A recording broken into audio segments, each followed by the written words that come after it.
Linda Giguère, bonsoir. Bonsoir. Vous poursuivez pour notre plus grand plaisir votre série estivale. Et oui, et ce soir, j'aimerais vous parler d'un mot que j'affectionne particulièrement. Il s'agit d'un régionalisme qui vient du sud de la France, mais qui est aujourd'hui connu et employé partout dans le pays et même au-delà. Il s'agit, Mohamed, du mot cagnard. Vous connaissez? Le soleil. Pas tout à Un fait. soleil qui est dur, qui est... Le cagnard, nous dit le petit Robert, c'est un lieu ensoleillé, Ah bon? abrité du vent. On imagine donc qu'il fait chaud, même très chaud. C'est en tout cas le sens qu'on donne généralement au mot cagnard. Être en plein cagnard, c'est être sous un soleil de plomb, sous une chaleur suffocante, caniculaire. Quel cagnard quand même, hein. Alors cette définition est très intéressante parce qu'elle provient de l'usage que nous, francophones, nous faisons de ce mot. En réalité, dans les pratiques et les parlers méridionaux, un cagnard, nous dit le linguiste Mathieu Avanzi, c'est un espace en plein air propice au repos.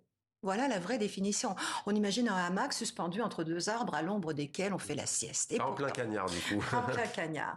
Alors la confusion vient peut-être de l'origine qui est incertaine du mot cagnard. D'après Frédéric Mistral, qui fut prix Nobel de littérature et lexicographe en Provence, cagnard viendrait du provençal canot, qui est une sorte de roseau avec lesquels on faisait autrefois des barrières pour abriter les jardins du soleil. Mais, selon une autre hypothèse, cagnard viendrait de l'occitan cagna, C-A-N-H-A, qui signifie niche, chenil, donc un abri pour les chiens, et qui par extension donc aurait fini par désigner un recoin abrité quel qu'il soit.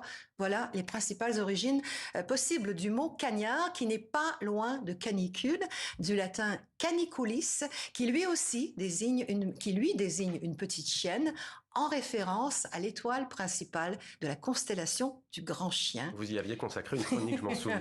Voilà. Alors cette étoile, Caniculis, à l'époque romaine, elle se levait et se couchait en même temps que le soleil, à partir du 20 juillet jusqu'au 24 août, pendant les fortes chaleurs. Ça va, vous me suivez? Vous êtes Jusque-là, tout va bien.